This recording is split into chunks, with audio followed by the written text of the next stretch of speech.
ध्यानमूलं गुरुमूर्ति पूजामूलं गुरुपदम् मंत्रमूलं गुरुवाक्यम् मोक्षमूलं गुरुकृपा। ओम द्यो शांति अंतरिक्षं शांति पृथ्वीः शान्तिर्रापः शान्तिर्ओषधयः शान्तिर्वनस्पतयः शान्तिर्विश्वे देवाः शान्ति ब्रह्मा शान्ति सर्वं शान्ति शान्तिरेव शान्ति सामा शान्तिरेधि सुशांतिर्भवतो। जय श्री सौगरधाम। पूर्व के प्रसंगों में हमने आपको बताया कि बाबा की कृपा से पूरे भारत में बुलेट मोटरसाइकिल की पूजा केवल 2 ही स्थानों पर होती है, सौगरधाम लोहारी या ओम बना पाली। या हमने आपको बताया अखंड धूना वहाँ चलता रहता है। ये भी आपको जानकारी दी कि आज तक सौगरधाम लोहारी में कभी भी कोई सैनिक शहीद नहीं हुआ, जबकि घर घर से सैनिक हैं। आज हम आपको दिव्य जानकारी, जो कि विचित्र किंतु सत्य है, वह देने जा रहे हैं। श्री सौगरधाम लोहारी में अतीत से लेकर वर्तमान तक शंखनाद करने के बाद ओलावृष्टि कभी नहीं हुई। जैसा मैंने आपसे पूर्व में भी निवेदन किया कि हमारे पूज्य महाराज श्री, जिनको हम सौगर बाबा भी कहते हैं, श्री 1008 श्री शिवगिरी जी महाराज एक जाड़ के वृक्ष के नीचे तपस्या किया करते थे। और आश्चर्य का विषय है कि यह जाड़ का वृक्ष लगभग 1500 वर्ष पुराना है और आज भी आश्रम में यह वृक्ष सुरक्षित है। इसी के नीचे धूना है, जिसकी जानकारी हम आपको पहले दे चुके हैं। तो उस समय क्या था कि भारत तो एक कृषि प्रधान देश है ही, उसी प्रकार से लोहारी के लोगों का, लोहारी के निवासियों का मुख्य आय का स्रोत कृषि थी। सभी कृषि पर आधारित थे और उस समय ओलावृष्टि आदि के माध्यम से, अतिवृष्टि के माध्यम से फसलें खराब हो जाया करती थी। तो एक दिन बाबा वृक्ष के नीचे बैठे हुए थे। आश्चर्य का विषय यह है कि बाबा सर्दी, गर्मी, बरसात सब में उन्होंने कोई झोपड़ी बनाकर नहीं रहे, कोई कुटिया बनाकर नहीं रहे। वह हमेशा उसी वृक्ष के नीचे बैठकर ही हर मौसम में, हर तापमान में, हर वातावरण में उसके नीचे साधना किया करते थे।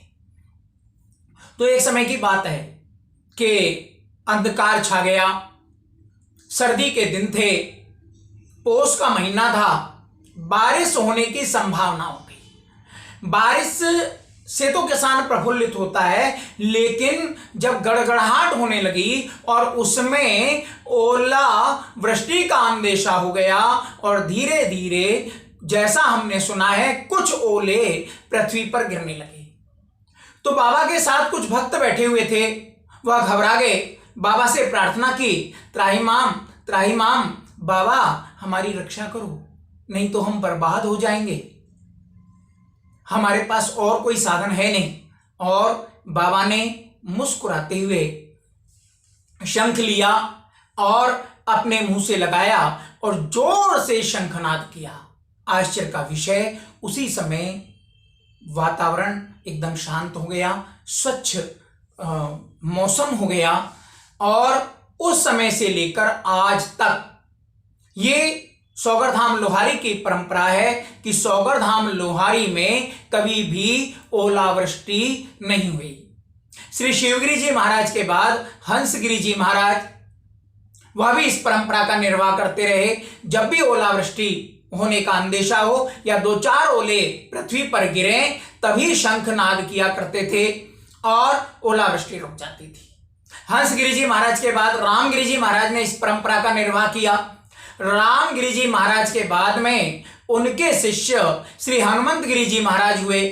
हनुमंत गिरी जी महाराज के बाद में मांडू जी महाराज ने भी इसी परंपरा को बराबर रखा और यह परंपरा आज तक चली आ रही है। मांडूगिरी जी के बाद में श्री छोटूगिरी जी महाराज, जो उस समय के कुशल चिकित्सक भी थे, वैद्य थे और पढ़े लिखे, अनुभवी, और सबसे बड़ी बात थी कि ग्राम विकास पर बहुत अधिक ध्यान दिया करते थे।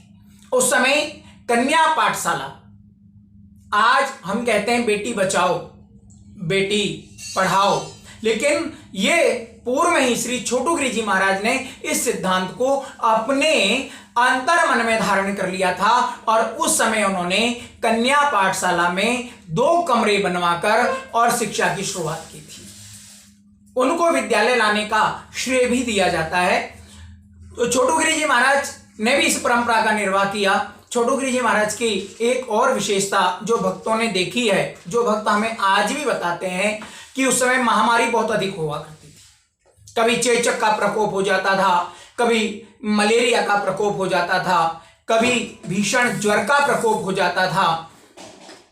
तो इन सब से रक्षा हेतु महाराज जी केवल कोपीन धारण करके कुछ भक्तों के साथ नंगे पैर पूरे गांव की परिक्रमा लगाकर और बंधन बांधते थे, जिससे ग्राम के अंदर वो बीमारियां ना आए। छोटूगिरी जी महाराज 19वीं शताब्दी में हुए हैं। तो छोटूगिरी जी महाराज ने भी ओलावृष्टि आदि के समय में इस परंपरा का निर्वाह किया। जब भी ओलावृष्टि का अंदेशा हो तब ही शंखनाद किया जाता था, विगुल बजाया जाता था, और इसी परंपरा को परमागिरी जी महाराज ने भी निर्वाह किया। उसके बाद भी जो संत आए इस परंपरा का निर्वाह करते आ रहे हैं। आज भी ये प्रमाणिक है कि श्री सौगड़ धाम लोहारी में कभी भी ओलावृष्टि नहीं हुई। मेरा अपना भी अनुभव रहा है कि जब भी मौसम खराब हुआ हो और 2-4 दाने जैसे ही पृथ्वी पर गिरे हों, जैसे ही लोहारी गांव के आसपास गिरे हों, कि उसी समय बाहर निकलकर धूणे के समक्ष, मैंने धूणे की जानकारी भी पूर्व में आपको दी है कि लगभग श्री 1008 श्री शिवगिरी जी महाराज के बाद से आज तक सौगड़ धाम लोहारी में अखंड धूना है। इसकी अग्नि कभी खंडित नहीं हुई। अखंड ज्योत और अखंड धूना श्री सौगड़ धाम लोहारी की सबसे बड़ी विशेषता है। तो धूने के पास आकर जैसे ही शंख बजाया जाता है उसी समय ओलावृष्टि रुक जाती है, ओले नहीं गिरते। ये मैंने भी अनुभव किया है और आज भी ये परंपरा बराबर चली आ रही है। आज के वैज्ञानिक युग में जबकि हम इन विषयों को सच नहीं मानते, उस समय यह अनुभव किया जाता है, यहाँ के भक्तों ने अनुभव किया है, प्रत्यक्ष अनुभव किया है कि आज भी सौगड़ धाम लोहारी में आसपास के वातावरण में, खेतों में, सब जगह श्री बाबा सौगड़ का पूरा ध्यान रहता है और बाबा सौगड़ उनकी रक्षा करते हैं।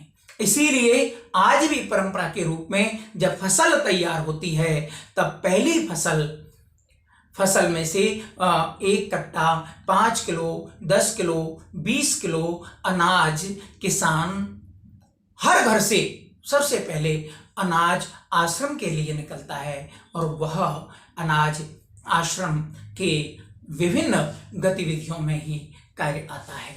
जय श्री सौगड़ धाम।